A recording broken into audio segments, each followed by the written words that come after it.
Glória a Deus. Deus tem nos dado um dia abençoado, tem nos guardado, tem suprido as nossas necessidades e estamos aqui para glorificá-lo. Amém? Abra sua Bíblia no Evangelho de Marcos, capítulo 8, do versículo 10 ao 21.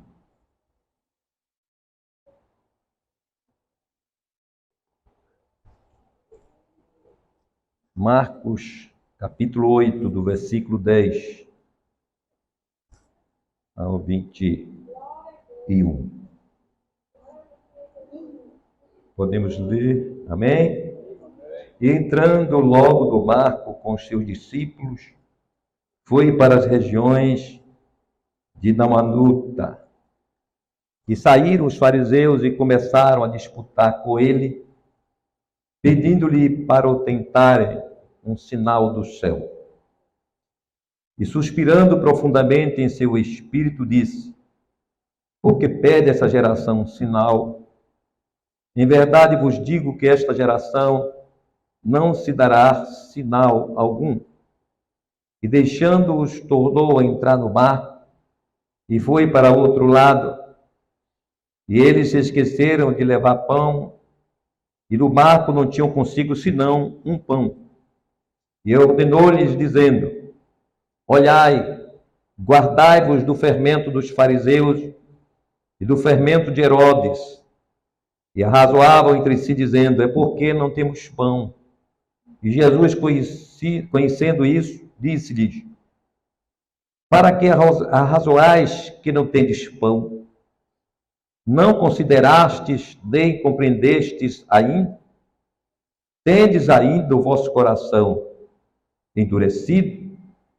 Tendo olhos, não vedes? E tendo ouvidos, não ouvis? E não vos lembrais? Quando partiu os 5 pães e os 5.000, quantos cestos cheios de pedaços levantastes? Disseram-lhe: 12. E quando partiu os 7 entre os 4.000, quantos cestos cheios de pedaços levantastes? E disseram-lhe: 7. E ele lhes disse: como não entendeis ainda? Glória a Deus. Glória a Deus. Aleluia. Queridos irmãos, nesta manhã, quando eu pedi a Deus uma palavra, um direcionamento dele, para trazer uma palavra para a igreja, e o Senhor então me conduziu a esse texto maravilhoso, que nos traz muitos ensinos necessários à nossa vida. E eu estava meditando o texto hoje à tarde e a gente começa a mergulhar de Jesus como a tua palavra é maravilhosa. Quanto ela é profunda, quanto é um manancial, né? Inesgotável. E então ali eu me deliciei desse texto. E hoje estaremos, não dá para concluir, na verdade vai ser uma parte do estudo hoje, mas bem proveitoso, e quem desejar ver o final, na próxima segunda-feira, você vem novamente. Meus irmãos, lemos esse texto, e esse texto nos traz uma reflexão sobre Jesus, sobre as suas ministrações. E Jesus, ele sempre procurou ser claro para os seus discípulos,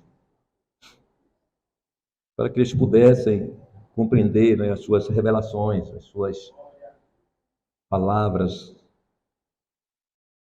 enquanto para que as outras pessoas que não faziam parte do contexto dos discípulos, ele, na maioria das vezes, utilizou-se de parábolas. E esse texto que nós lemos, ele faz parte da conhecida parábola do semeador.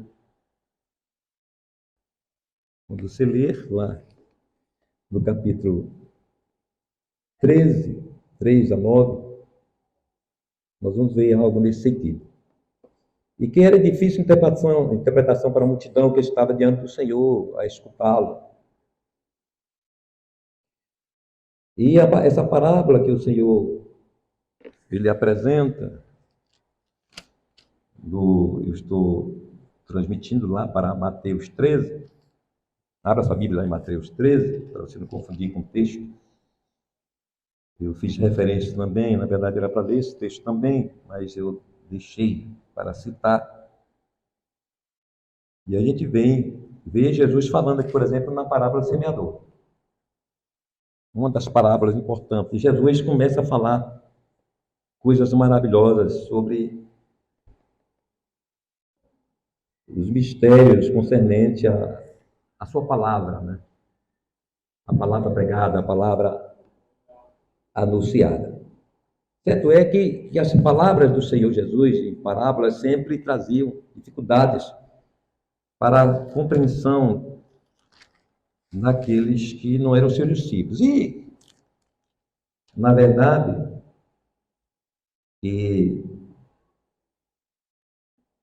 não só as pessoas que não faziam parte dos discípulos, ou até os mesmos discípulos, né, eles tinham algumas dificuldades também de compreender o que Jesus trazia através das parábolas. E nesse texto, agora a gente vem para o texto que nós lemos, Jesus ele vem trazendo também, nesse momento, não uma parábola no sentido comparando com aquela que nós vimos mencionado no Mateus capítulo 13. Mas ele fala aí do fermento dos fariseus e de Herodes. E Jesus ali, ele deixa os discípulos à primeira vista sem compreender o que Jesus estava trazendo, o que Jesus queria passar para eles. E quando Jesus ele utilizava das parábolas, e que os ímpios, principalmente os ímpios que não entendiam mesmo, e nem Jesus fazia questão de interpretar suas parábolas, e é bom a gente refletir aqui, porque Jesus ele via a dureza de coração, ou do coração dessas pessoas. Jesus ele conhecia o quanto aquelas pessoas eram resistentes, duras, não queriam nem ouvir e nem compreender. E aqueles que ouviam não queriam compreender. É notório de que falamos na segunda-feira passada sobre a questão dos verdadeiros discípulos de Jesus e observamos que da multidão, ou seja, na quase totalidade, ou podemos dizer assim, na maioria, é melhor colocação assim, das multidões que acompanhavam Jesus, eram pessoas que falamos aqui que seguiam Jesus por interesses nas coisas materiais, especialmente no pão, ou até mesmo atrás de um milagre, atrás de um feito grande do Senhor. E a gente vê, né, por exemplo, quando o Senhor curou os 10 leprosos. E só um voltou para agradecer, e esse foi o único, ou seja, dos 10, um único foi salvo. Então os 9 só queriam milagre. Não queriam tirar sempre proveito, como podia. E nós vemos, citamos aqui esse texto de João 6,26, na segunda-feira. Jesus tinha feito aquele milagre grandioso. Depois Jesus ele atravessa, vai para Cafarnaum, e aquela multidão resolve seguir Jesus. Quando encontra Jesus, eles demonstraram aquela alegria para encontrar Jesus, e Jesus repreendeu a eles: olha, vocês estão me procurando, mas o interesse de vocês não é interesse nos milagres, na verdade, nos sinais. Vocês querem comer pão. Vocês estão querendo eu saciei a fome de vocês, e o pão de Jesus do céu é muito gostoso, né?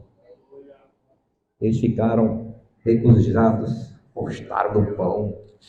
Aleluia. Glória a Deus.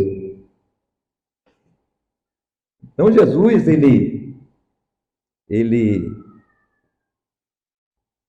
sempre reservou o conhecimento das coisas, as revelações das coisas profundas de Deus, dos mistérios de Deus. Não deixou para os ímpios, mas para aqueles que são deles. E aqui no mundo, né, os ímpios, além da rejeição à palavra do Senhor, ao conhecimento de Deus, à aproximação do Senhor, há também, né, a questão do diabo, o próprio Satanás, que em segundo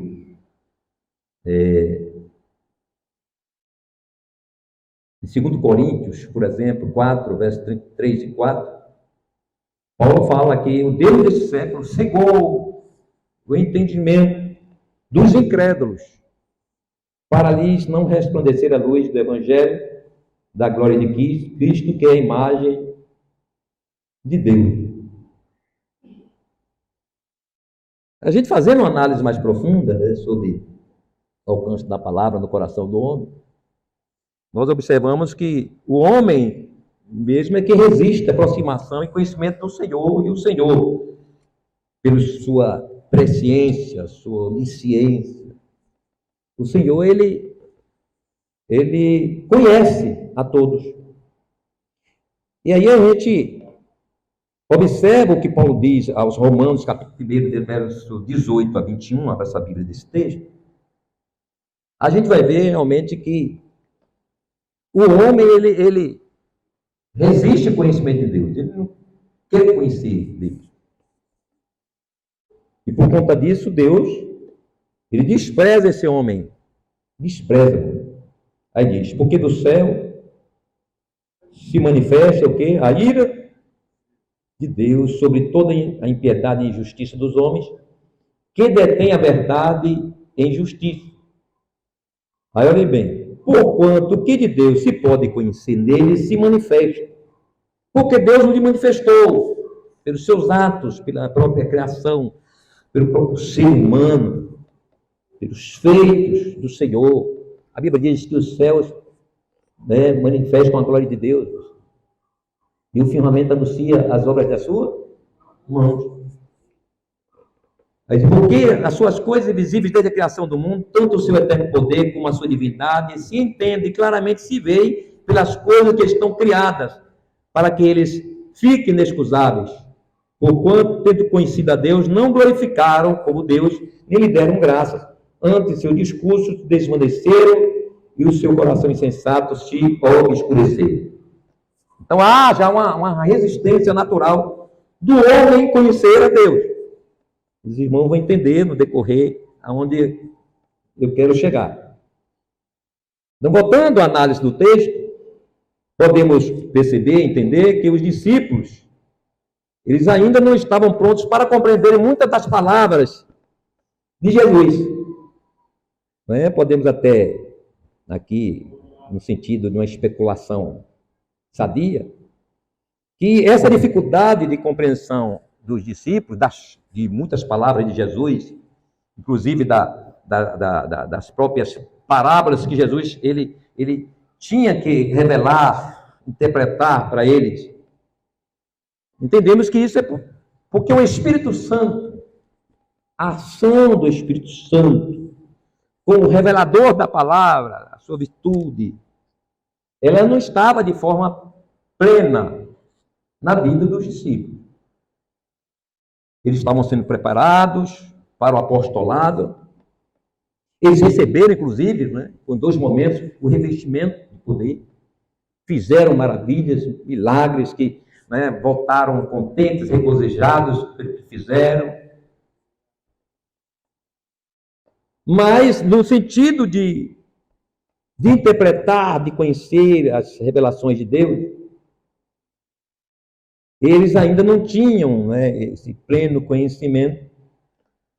Mas Jesus, ele fazia esse papel do Espírito Santo. O próprio Jesus revelava a ele a palavra. Glórias ao nome do Senhor Jesus para sempre.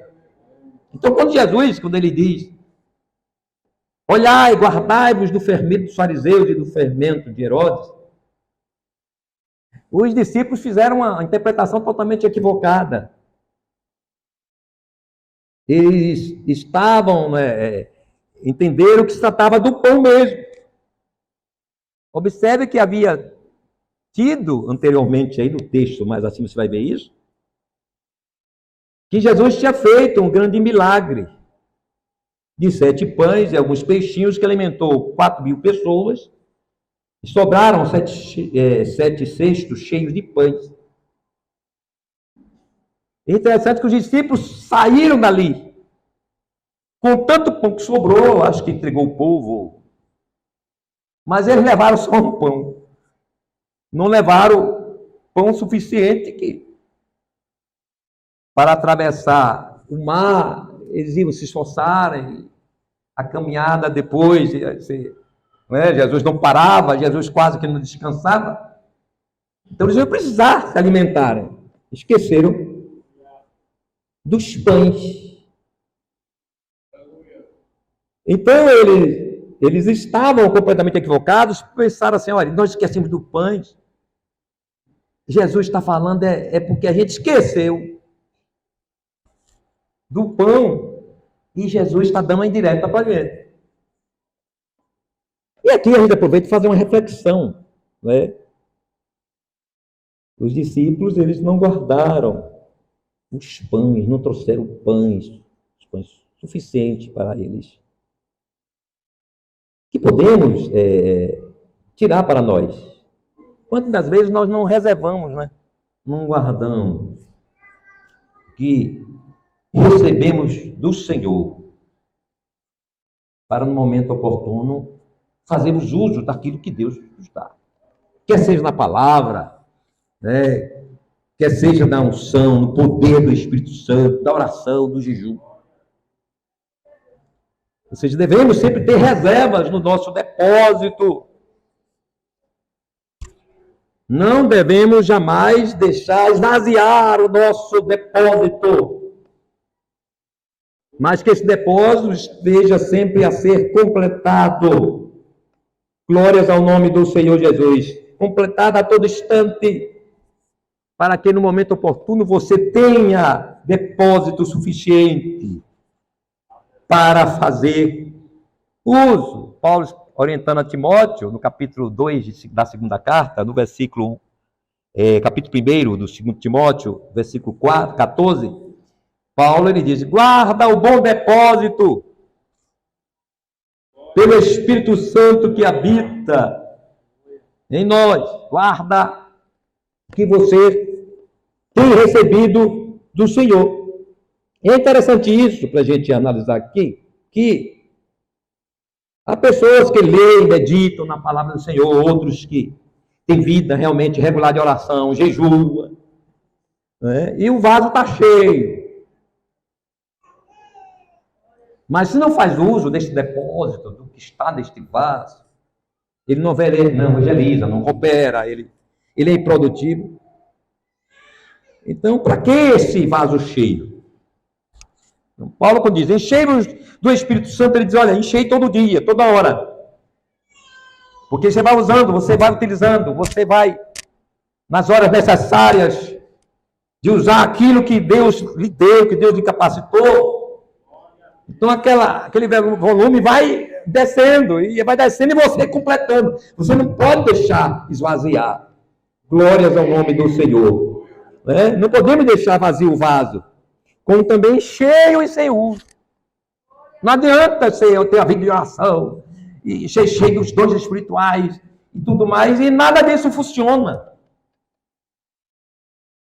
Não está vendo utilidade alguma. Aí você entende o que Paulo diz em 1 Coríntios, no capítulo 12, versículo 7, quando ele fala dos dons do Espírito Santo.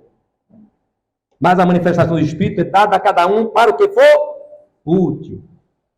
Então é bom ter reserva, mas reserva é para ser usado. Você não pode ter reserva, pode estar cheio, mas esse vaso tem que ser usado para estar sempre completado. Como não pode também está vazio. Está vazio. E aí, o vaso cheio é para quê? Para expulsar demônios, libertar os cativos, para evangelizar, para ter autoridade na palavra, para cantar na unção. Aleluia! Para receber as revelações de Deus. É para isso que o vaso tem que estar cheio. Aí você entende porque Jesus, ele ordenou aos discípulos, seus discípulos, que permanecessem aonde? Em Jerusalém, até que do alto eles fossem revestidos do poder ou da virtude do Espírito Santo. Glórias ao nome do Senhor Jesus. Então, quando a virtude, o poder encheu aqueles irmãos, eles saíram ali, irmãos, como incendiados. Aleluia! Saíram cheios do Espírito Santo. Não é? Pedro, aquele covarde que negou a Jesus, medroso, que negou a Jesus, mostrava tanta coragem, um homem impetuoso, mas era um homem que ele era vazio. Mas na hora que foi cheio, aleluia, aquele homem foi revestido de coragem, de poder, e pregou com tanta autoridade que a Bíblia diz que quase 3.000 almas aceitaram a Jesus. Lá na frente tem mais 5.000. Glória a Deus. Que hoje, né, a gente faz tantas festas, se somar 10 anos, não dá essa quantidade de gente aí, de salvo. E Pedro, na autoridade, cheio do Espírito Santo, fez proezas. Glória a Deus. Então procura encher esse vaso. Jesus enche. Mas é para fazer coisas grandes na terra. É para que o operar de Deus aconteça na sua vida. E o nome do Senhor venha a ser exaltado, venha a ser glorificado. Louvado seja o nome do Senhor. Aleluia. Então os irmãos saíram dali para cumprir o que Jesus falou. E que chega até nós, que está lá em Marcos 16, verso 15 e 18. Não é? Indo por todo mundo, pregar o evangelho a toda criatura. Quem crê e for batizado será salvo, mas quem não crê será condenado. E esses sinais seguirão aos que crerem. Mas esses crerem é cheio. Não eu creio, aquele crente vai, eu creio, mas está vazio. Tem que crer, mas está cheio. Glória a Deus, do Espírito Santo, do poder, para que possa expulsar os demônios, falar novas línguas, pegar nas serpentes, se beber alguma coisa mortífera, não mal algum de fazer. Não é? Colocar as mãos sobre os enfermos e curar no nome do Senhor. Glórias ao nome do Senhor Jesus. Então o Senhor está falando: olhai, guardai do fermento dos fariseus e do fermento de Herodes. E repito, os discípulos fizeram a leitura totalmente equivocada. Jesus estava se referindo justamente ao doutrinamento dos fariseus, a sua forma hipócrita, religiosa hipócrita. Não é?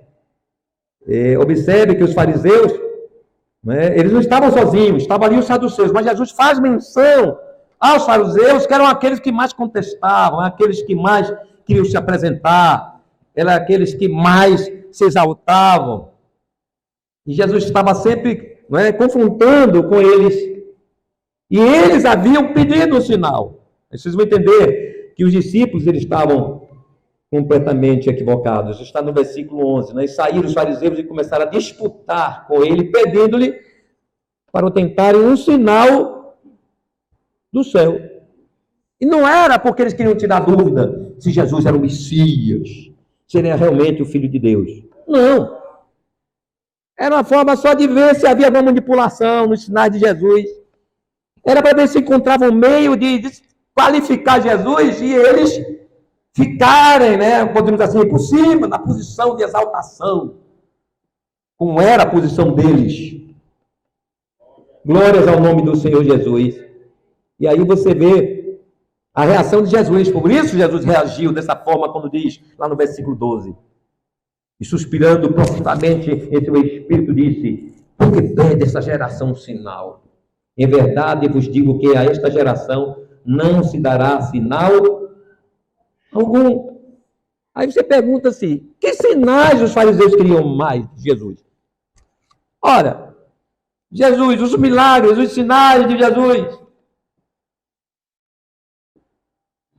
todas as demonstrações do poder, autoridade, conhecimento, sabedoria na palavra. Mas tem uma coisa, irmãos, não tem nada que convença o incrédulo, aquele deliberadamente que não quer crer em Jesus. E era assim a questão dos fariseus, que viam Jesus como um concorrente, como alguém que estava ali e trazendo danos a eles. Não é? Aí observe aqui, a gente pode refletir algo também importante dessa questão, não é? Quantas vezes nós somos questionados, quer pela nossa fé, questionando a nossa fé, nosso ministério, para saber se a gente está certo ou não, se somos realmente crentes ou não, se fomos vocacionados ou chamados por Deus verdadeiramente, se somos realmente santos. Há questionamentos assim. Paulo, muitas vezes, foi questionado. E você vê, 1 Coríntios 2, de 1 a 7, Paulo dá um posicionamento, é um posicionamento de defesa do que ele era, o que operava nele, não era, ele era um apóstolo e o que acontecia no seu ministério não era nada no sentido assim, de exaltação, não significava isso. Paulo não se demonstrava, né, capacitado mais que ninguém, que até concernente ao seu apostolado, ele disse que ele era como um aborto, né? Ele se vê que ele foi e chegou, ou seja, eu cheguei por último, eu cheguei por acaso, no sentido assim, vocês andaram com Jesus, caminharam com Jesus, mas eu não sei o que aconteceu, que Jesus me colocou aqui, mas eu não mereço estar no meio de vocês. Aí Paulo, vamos ler lá em 1 Coríntios, capítulo 2, do versículo 1 a 7, olha o que Paulo diz, que coisa maravilhosa. Capítulo 2, pode ler do verso 1 a 17, por favor. E eu, irmão, quando fui ter convosco, anunciando-vos o testemunho de Deus, não fui com sublimidade de palavras ou de sabedoria, porque nada me propus saber entre vós, senão a Jesus Cristo e este crucificado. E eu estive convosco em fraqueza e em temor e em grande tremor. A minha palavra e a minha pregação não consistiram em palavras persuasivas de sabedoria humana, mas em demonstração do Espírito e de poder, para que a vossa fé não se apoiasse em sabedoria dos homens, mas no poder de Deus. Todavia, falamos sabedoria entre os perfeitos, não porém a sabedoria deste mundo, nem dos príncipes deste mundo que se aniquilam, mas falamos a sabedoria de Deus, oculta em mistério a qual Deus ordenou antes dos séculos para a nossa glória. Glória a Deus. Então Paulo estava aí dizendo, olha, o que acontece comigo é coisa de Deus. É coisa do Espírito Santo. Glórias ao nome do Senhor Jesus. Então não se sinta, muitas vezes, né? Pressionado por alguém que quer que você manifeste alguma coisa que indique que você é um homem usado por Deus, que você é uma mulher usada por Deus, que você como diz aí, está cheio da unção, ou está sem ausente da unção. Então não precisamos, irmãos, demonstrar para quem quer que seja, quem quer que peça, que a gente demonstre que nós temos algo para oferecer. Não precisa isso, não precisamos usar o YouTube, o Facebook, não precisamos colocar em outdoor, não precisamos estarmos mostrando, revelando nossa administração eclesiástica, não precisa nos auto-engrandecer, não precisa nada disso. Mostrar a nossa bonita voz para que as pessoas elas digam que a gente canta a voz, ou então a gente mesmo se denuncia. Eu canto lindo, eu canto bonito, eu canto afinado, eu prego bem, eu conheço bem a palavra. Não precisa nada disso. A tua vida, o teu trabalhar, o operar do dom que você tem, ele próprio se encarregará de dizer quem você é. Glórias ao nome do Senhor Jesus. Não se preocupe com isso, porque quem tem que ser exaltado é o Senhor. Aleluia. Quando João estava preso, ele mandou, olha, vai lá e pergunta, mandou 2 discípulos dele, vai lá e pergunta se Jesus é ele mesmo, o Messias, que adivinha, ou é outro aí. O que Jesus responde? Jesus diz, não, eu sou o Cristo mesmo, eu sou o Filho de Deus. Não, foi o que ele disse, os cegos veem, os coxos andam, os leprosos são limpos, e os surdos ouvem, os mortos são ressuscitados, e aos pobres é anunciado o Evangelho. Glórias ao nome do Senhor Jesus. Aleluia. Deixa que Jesus se encarrega, aleluia, de fazer com que as pessoas te vejam como alguém de Deus, como alguém santo, como uma mulher santa. Não precisa, aleluia, você mesmo anunciar. Quando Eliseu passava, aleluia, lá por Sudeia, a Bíblia diz o quê? Que aquela mulher, ao ver aquele homem passar sempre por ali e parar na sua casa, ela foi tão ousada no sentido de procurar o marido. Olha, esse homem que passa por aqui é um santo homem de Deus. E nós vamos construir aqui um lugar na nossa casa, para esse homem estar aqui, na nossa intimidade, no nosso ciclo familiar. Ele vai estar aqui, nós vamos fazer um quarto, lá nós vamos colocar uma mesa com cadeira, nós vamos colocar um candeeiro, nós vamos colocar uma cama, e vai ficar aqui na nossa casa. Por quê? Porque ele era um santo homem de Deus. Mas ele não chegou lá dizendo, olha, eu sou o santo homem de Deus. Cuidado com quem se aparece. Cuidado com quem diz que é santo. Cuidado com quem diz que prega bem, que canta bem. Aleluia! Tudo é para Deus, tudo vem de Deus. Entenda isso. É o nome dele que tem que ser exaltado.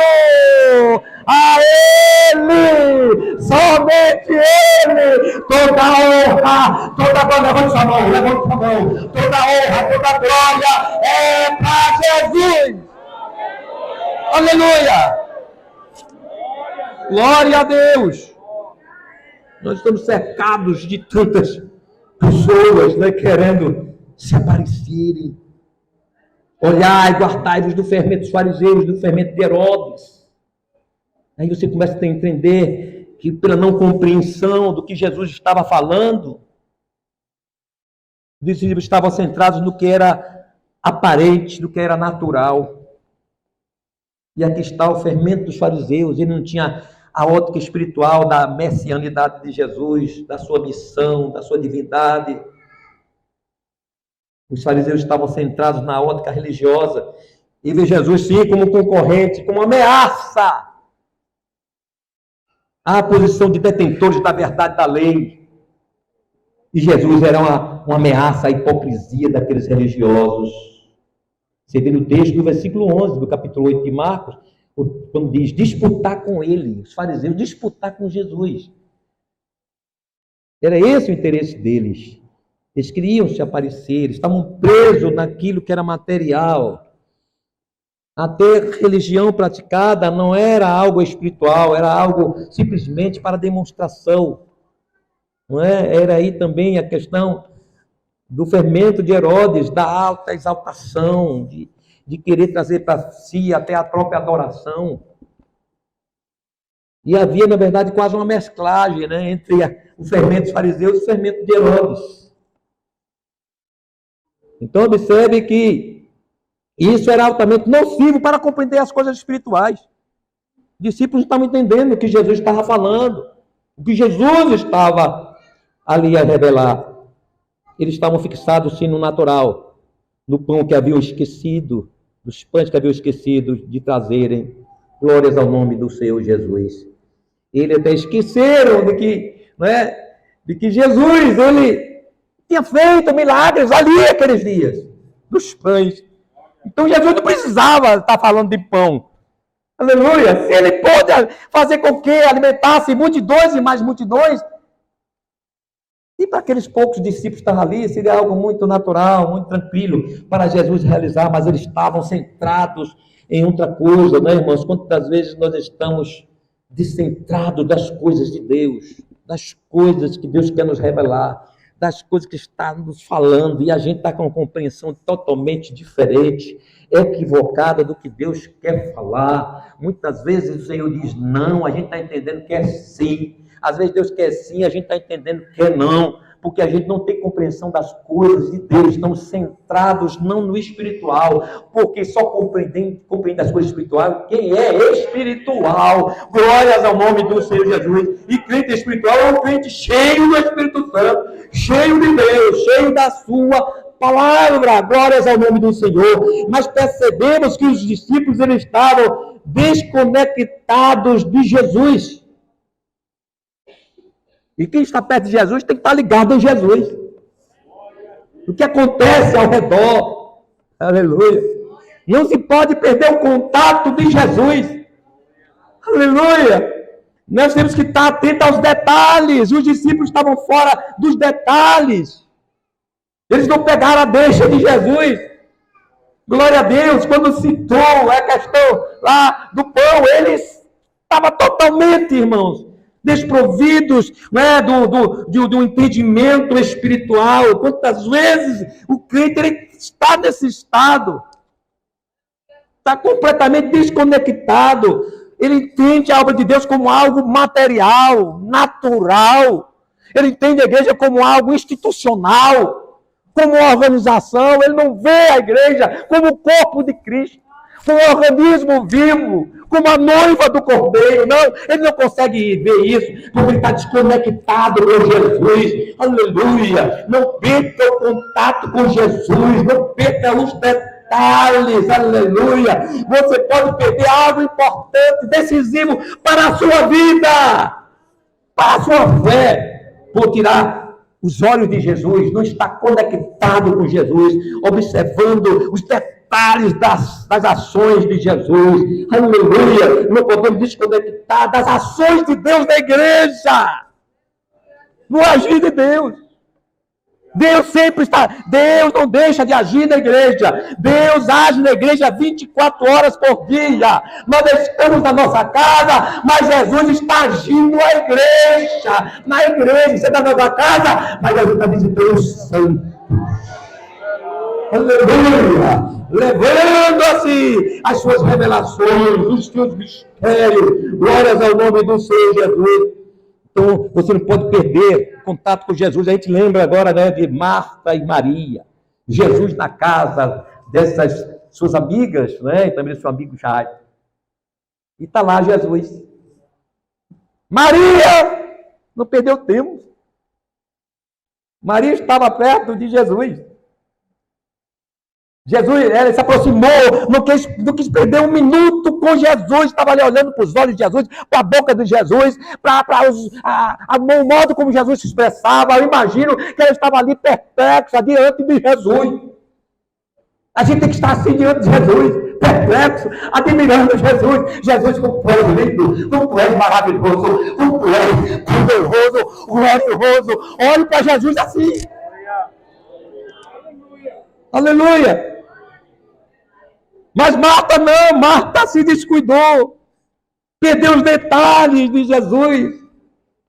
E é algo interessante quando analisamos esse texto, Lucas 10, 38 e 42, pastor Voto, faça a leitura aí, por favor. Lucas 10, 38 a 42. Você vai ver um detalhe desse texto.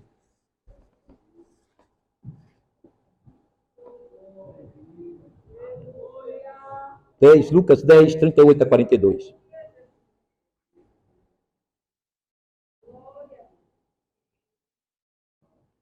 E aconteceu o que indo? Ah, tá. Cola a folha. E aconteceu que, indo ele de caminho, entrou numa aldeia, e certa mulher, por nome Marta, o recebeu em sua casa. E tinha esta uma irmã chamada Maria, a qual, assentando-se também aos pés de Jesus, ouvia a sua palavra. Marta, porém, andava distraída em muitos serviços. E aproximando-se, disse: Senhor, não te importas que minha irmã me deixe servir só? Diz-lhe, pois, que me ajude. E respondendo Jesus, disse-lhe: Marta, Marta, estás ansiosa e afadigada com muitas coisas, mas uma só é necessária. E Maria escolheu a boa parte, a qual não lhe será tirada. Está vendo aí? Maria foi que recebeu a bênção. Quantas vezes, né? Se deixa vir um culto, há um ciclo de oração, a escola dominical, deixa de estar vindo para ver Jesus, detalhes de Jesus, o que Jesus está fazendo. Aí Jesus fez algo grande no culto. Aí você tem a notícia no outro dia, que culto maravilhoso. Deus operou, o Senhor derramou do Espírito Santo, a irmã fulano de tal foi batizada com o Espírito Santo. E você que não foi batizado com o Espírito Santo, não foi renovada, perdeu a bênção. Quem não está ligado em Jesus, perde as bênçãos de Jesus. Guarde isso no seu coração. Quem se desconecta de Jesus, perde as bênçãos dele. E tem bênção que é aquele dia, não vai ter outro dia. Nem era todo dia que Jesus fazia multiplicação de pães, não. Não era toda hora, não. Tinha o dia. Jesus tem um dia especial. Que dia, bicho, eu vou multiplicar pão. Aleluia. Esse dia não, só vou curar aqui os cujos. Você pode perder a bênção do Senhor. Pode se desconectar. Não se desconecte de Jesus. Não se afaste de Jesus. Não tire os olhos de Jesus. Marta estava totalmente distraída. Não só distraída. Ela estava mais do que isso, estava ansiosa. Duas coisas diferentes. Estava distraída e ansiosa. Ansiedade é preocupações excessivas. Distração é o quê? É a pessoa ficar desapercebida. Não está vendo as coisas acontecer. Né? E tem gente que está na igreja, está aqui, está distraído. Quem está aqui, a mente está lá em Salvador. Está na dívida que vai pagar amanhã. Deixa, irmão, cada mal para o seu dia. Aleluia! Quem cuida da sua vida é Jesus. Se você tem Jesus, o milagre está acontecendo enquanto você está ligado em Jesus. Agora, se você estiver desligado, nada vai acontecer. Mas se você estiver ligado, Jesus está acontecendo. O Deus está na vida. Jesus está trabalhando, salvando seus filhos, libertando a tua filha. Se liga em Jesus. Se liga nos detalhes. Aleluia! Do que adianta a tua ansiedade? O que adianta a tua preocupação? Que enquanto você está preocupado, o Senhor está dando comida aos passarinhos. Enquanto você está preocupado, o Senhor está vestiu os lírios do campo. Aleluia! Deposite tuas preocupações aos pés de Jesus. Vem para perto de Jesus, que aquela causa impossível, aquilo que está preocupando o teu coração, vai ser resolvido. Eu não estou aqui profetizando, não, que não tem autorização aqui. Jesus está mandando profetizar aqui. Esse negócio aí, profetizo, é coisa do pregador que eu tenho que falar, mas eu posso ministrar nesta noite a providência de Deus, a cura de Deus, o milagre de Deus na tua casa, na tua vida, na tua família, na tua família. Se você tem isso, levante a mão. Aleluia, vai recebendo a ministração da palavra do Senhor, vai recebendo as bênçãos de Deus na tua vida. Deus está abrindo as portas, Deus está destruindo também portas, Deus está fazendo jorrar, aleluia, água da rocha.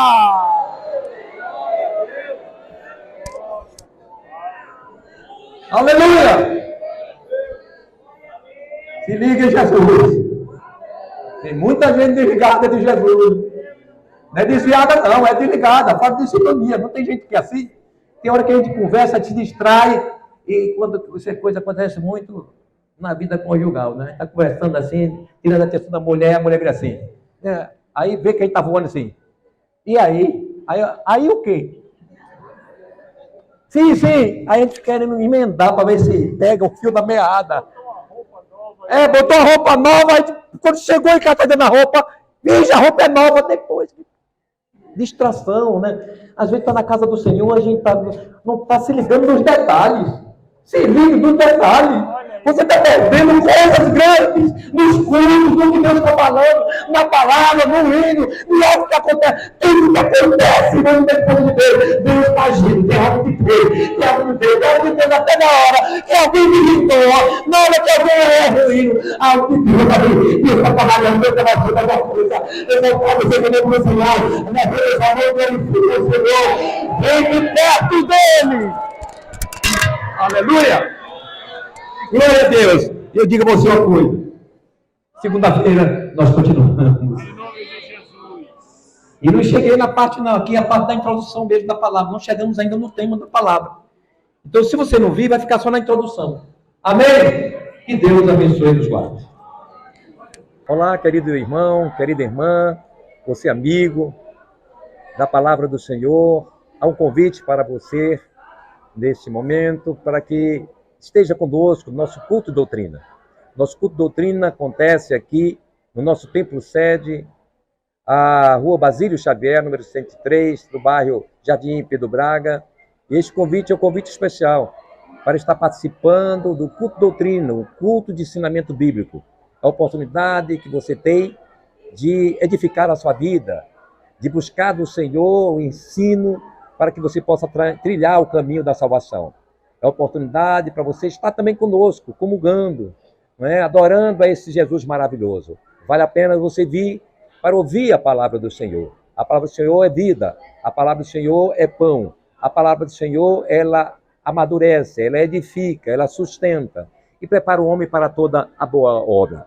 Há uma recomendação bíblica que está em Efésios 4, a partir do versículo 11, que diz que o Senhor, Ele deu pastores à igreja para edificação, para amadurecimento do povo de Deus, para que esse povo possa permanecer firme até a vinda de Jesus. Venha ao culto doutrina, você será bem-vindo, em nome de Jesus.